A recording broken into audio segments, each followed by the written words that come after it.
네, 여러분들 기도 덕분에 저희 31명이 해외 성지순례를 잘 다녀왔습니다.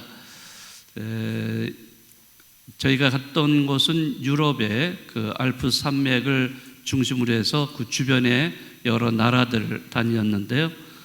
주로 이제 오래된 그런 그 수도원들을 다녔고요. 그리고 또 예수님의 기적 또는 성모님의 기적이 일어난 장소들, 이러한 데를 좀 다녀왔습니다. 네, 그래서 무사히 잘 다녀온 것은 하느님의 은총이고 또 뿐만 아니라 여러분들의 기도 덕분이 아닌가 이런 생각이 들어서요. 감사드리고 또 저희들이 제가 가서 본 것을 또 체험한 것을 또 시간이 되는 대로 조금씩 여러분들에게 나누어 드릴까 합니다. 자, 오늘은 부활 제5주일이면서 우리 한국교회에서는 생명주일로 보내고 있습니다. 그래서 오늘 강론은 생명에 대해서 여러분들과 함께 이야기 나누고자 합니다. 여러분들에게 질문을 드리겠습니다. 생명의 주인은 누구십니까? 네, 그렇죠. 하느님이시죠? 수긍하시는 거죠? 네, 당연히 그렇게 생각하셔야죠. 생명의 참된 주인은 하느님이십니다. 네, 우리는 그렇게 굳게 믿고 있어요. 하느님이 모든 생명의 주인이시고 또 주관자시라는 사실을 우리는 이것을 믿고 살아가는 사람들입니다. 하느님만이 그래서 생명을 좌지우지하실 수 있는 분입니다. 자, 그렇지만 우리가 살고 있는 현실을 돌아다 보면은 그렇지 않는 경우가 너무나 많습니다. 사실 우리는 피조물에 불과한 존재입니다. 자, 그럼에도 불구하고 우리는 인간의 생명을 좌지우지하는 이런 경우가 너무나 많이 있어요. 하느님을 제쳐두고 하느님을 밀쳐내고 그 자리에 인간이 들어가서 생명의 주인 행세를 하고 있는 이런 경우가 얼마나 많은지 모릅니다. 인간이 어떻게 인간의 생명을 좌지우지할 수 있겠습니까? 그런데도 불구하고 우리 현실에서 보면은 뭐 너무나 잘 알고 계시지만은 낙태라든지 또는 사형제도라든지 또는 안락사 문제, 이러한 것들은 오래전부터 인간이 마음대로 좌지우지하려고 했던 그런 시도를 많이 해왔습니다. 얼마 전에는 국회에서 존엄사법을 발의를 해서 우려를 자아낸 적이 있습니다.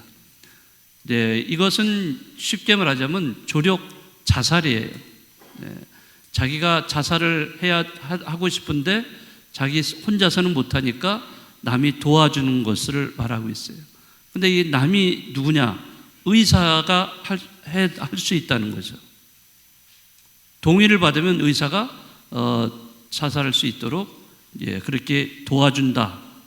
이게 이제 안락사의 그 문제를 말하고 있는데요. 이런 행위는 인간 생명을 좌지우지하는 반생명적인 행위라고 하겠습니다. 이처럼 법적으로 생명을 없애는 것을 합법화하려고 하는 이런 시도들이 계속 존재하고 있습니다. 또 그런 문제만이 아니라 생명에 관한 문제, 좀 더 넓게 보자면 국가와 국가 간의 분쟁으로 인해서 전쟁이 일어나고 테러가 일어남으로 인해서 수많은 사람들이 죽음을 당하는 이런 사례들이 역사적으로도 있어 왔고 현재도 있죠. 우크라이나하고 러시아하고의 전쟁으로 인해서 벌써 1년이 넘었죠. 수많은 사람들이 죽음을 당하고 그리고 고통을 받고 있습니다. 또 뿐만 아니라 가장 최근에는 수단에서 내전으로 인해서 많은 사람들이 죽고 또 앞으로 60만 이상의 수많은 사람들이 피난민이 되고 있다고 합니다. 자, 인간이 인간의 생명을 좌지우지한다는 것, 정말 이러한 어떤 불행을, 비극을 만들어내는 것이죠. 또 그것뿐이겠습니까?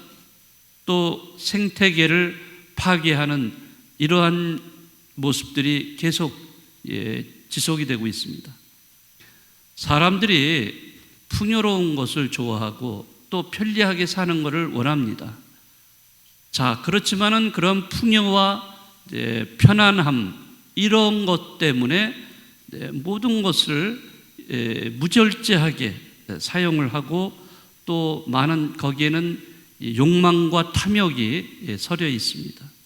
자, 그러다 보니까 결국에는 자연이 훼손되고 환경을 오염시키고, 자, 그런 결과는 각종 재난으로 나타나고 있습니다. 네, 여름만 되면은 대형 산불이 일어나고 있죠. 이것이 저절로 일어나는 게 아닙니다. 다 인간이 만들어낸 재난이에요. 또 기후가 지금 위기를 맞고 있습니다. 기후가 변화되고 있어요. 네, 이런 기후 변화, 온난화라든지 그 밖에 많은 여러 가지 현상으로 인해서 기후가 변화됨으로 인해서 엄청난 재난을 인간이 겪고 있습니다. 자, 이렇게 해서 하느님의 피조물인 이 지구가 신음을 하고 있고 고통을 받고 있습니다. 또 그것뿐이겠습니까? 우리가 살아가면서 인간관계에서 나타나고 있는 생명을 경시하는 현상들, 그래서 그걸로 인해서 죽음으로 몰아가고 있는 이러한 사례들이 얼마나 많이 있어요. 힘 있는 자가 상대적으로 힘이 없는 자에게 가해지는 이런 갑질들이 우리 일상 안에서 너무나 많이 일어나고 있습니다. 또 요즘 보면은 또 청소년들도 또 거기 안에서 문제가 있어요. 어른 세계를 뺨칠 정도로 폭력이 난무하다는 거죠. 학교 폭력, 학폭이라고 그러죠. 자, 얼마 전에 여중생들이 후배를 무차별 폭행을 했어요. 자, 이런 것이 언론에 보도가 됐는데 오히려 가해자들이 그런 것에 대해서 비난을 하는 그러한 태도를 보였다는 것이죠. 자, 이런 학폭의 문제는 그거 저절로 나온 게 아니라 가정에서부터 이게 비롯됐다는 것을 알 수가 있어요. 가정폭력, 이것도 뭐 최근의 일이 아니죠. 오래전부터 있어 왔지만 최근에 가정폭력이 더 많이 부각이 되고 있다는 사실입니다. 이런 가정폭력 속에서 자라나는 아이들이 학교에서도 그러한 모습을 드러내고 있다고 할 수 있어요. 또 이런 가정폭력, 이런 것들이 또한 또 다른 폭력을 만들어내고 있다는 것, 그 중에 하나가 바로 디지털 성폭력입니다. 여러 상황이 얽히고 설킨 상태로 인해서 폭력은 폭력을 낳고 또 가난이 대물림되듯이 가정폭력도 대물림되고 있다는 것이죠. 물론 이것은 개인의 문제는 아닙니다. 어떤 때는 물론 개인의 차원에서 일어나는 원인이 일어날 수도 있겠지만 그 배경에는 또 부의 양극화 현상이 자리 잡고 있어요. 그것으로 인해서 불평등과 불공평한 이런 사회라는 배경이 그러한 폭력과 죽음으로 몰아가고 있지 않는가 생각을 합니다. 죽음의 문화가 만연된 세상에서 인간이 인간답게 살아간다는 것은 쉬운 일은 아닙니다. 얼마 전에 저는 이 통계 조사 하나를 보고서 굉장히 놀란 적이 있어요. 무엇에 관한 거냐면 우리나라 빈곤율에 관한 통계를 발표를 했는데, 자, 우리나라에는 1인 가구가 계속 증가하고 있다는 것은 다 알고 있는 사실입니다. 1인 가구, 여기에는 청년, 중장년, 노인들, 이런 사람들이 혼자 살아가고 있죠. 많은 사람들이. 이렇게 혼자 살아가고 있는 사람들이 부모와 자녀들을 이루는 그런 가정보다도 더 많다는 거죠. 자, 그런데 1인 가구의 빈곤율이 몇 퍼센트냐 하면요, 47.2%로 나타나 있습니다.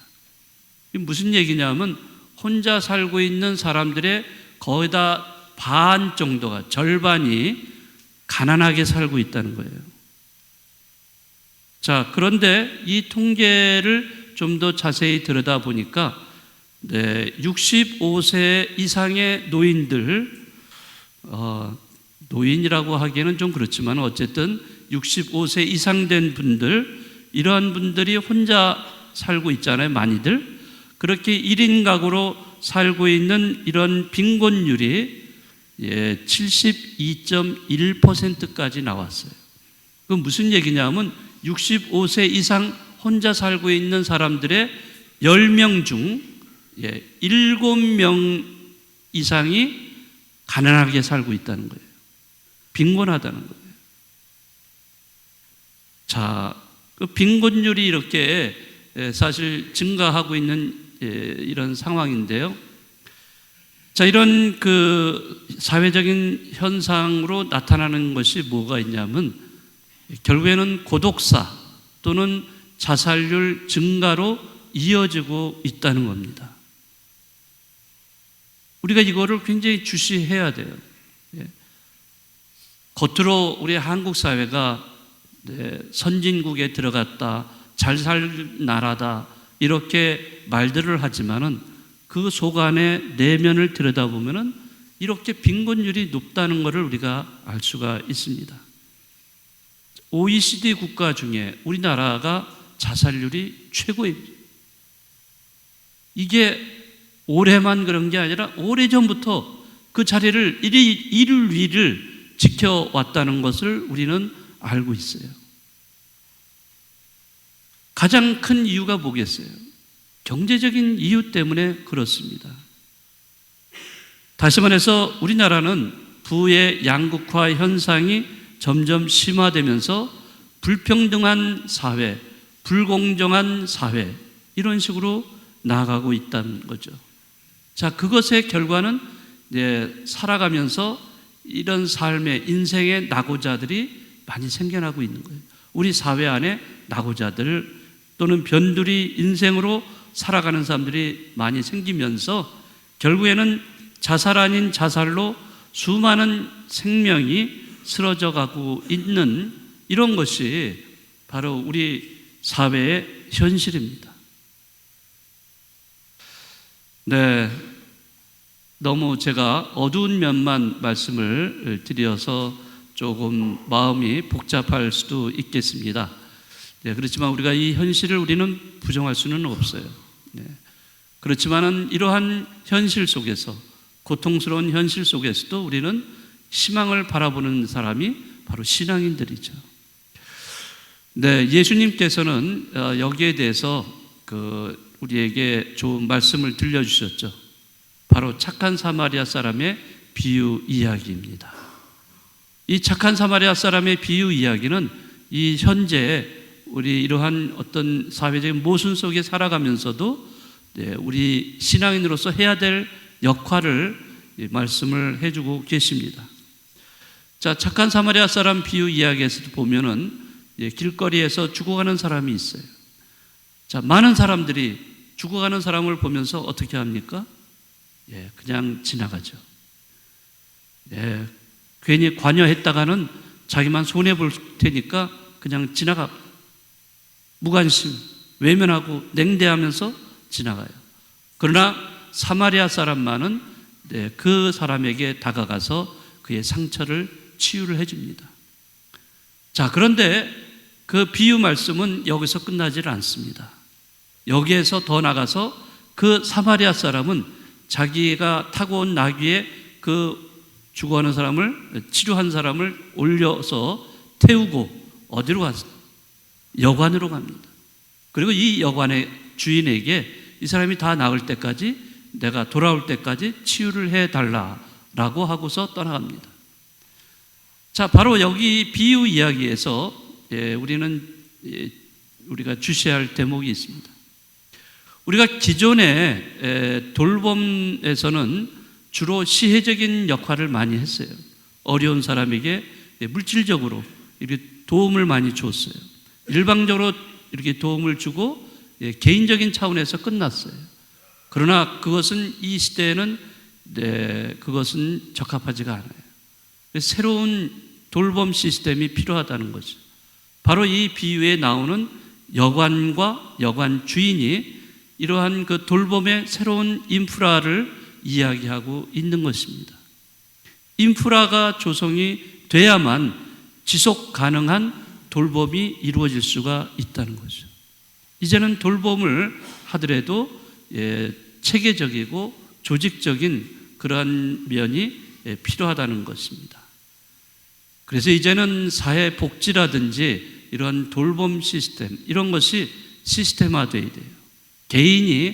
물론 개인이 노력을 해서 희생을 해서 돌봐주는 것도 필요하지만은 이런 것들이 다 체계화되어야 된다는 것을 말하고 있습니다. 네, 생명이라는 것은 존중되어야 됩니다. 또 생명은 살려야 되는 것이고 또 지켜야 되는 것이고 또 생명은 결국에 열매를 맺어야 됩니다. 그것이 진정한 생명운동입니다. 그래서 이 생명운동은 말로만 되는 것이 아니고 또 누가 시켜서 하는 것이 아닌 것입니다. 스스로 자발적으로 서로 마음을 모으고 또 힘을 합쳐서 연대를 해야 돼요. 같이 해야 돼요. 개인만이 하는 것은 한계가 있어요. 그래서 같이 힘을 모아서 연대를 하고 공동으로 또 공동체를 통해서 실천이 돼야 한다는 것을 우리는 깊이 생각을 해야 합니다. 오늘 생명주의를 보내면서 우리 모두 하느님 생명 안에 서로 연결되어 있다는 것, 다른 말로 표현하면 네트워크화 되어 있어요. 그러니까 누가 아프면은 다른 사람이 아픈 거예요. 내가 아프고 내가 아프면 다른 사람이 아픔을 느끼는 것, 네트워크화 되어 있어요. 왜? 하느님의 생명으로 서로가 하나가 되어 있기 때문에 그렇습니다. 그렇기 때문에 모든 생명은 소중하고 귀중한 것입니다. 그래서 우리는 이러한 그 생명의 회복을 위해서 우리 모두가 생명의 수호자가 되셔야 돼요. 네, 아시겠죠? 네, 여러분들 생명주의를 우리가 보내면서 나는 생명 수호자로서 또 같이 함께 다른 사람들과 함께 연대하면서 이런 운동을 하고 있는가, 또 생명을 존엄성을 우리가 생각하고 있는지 이런 점을 오늘 생명주의를 보내면서 다 같이 함께 묵상하고 또 앞으로 실천했으면 좋겠습니다. 모두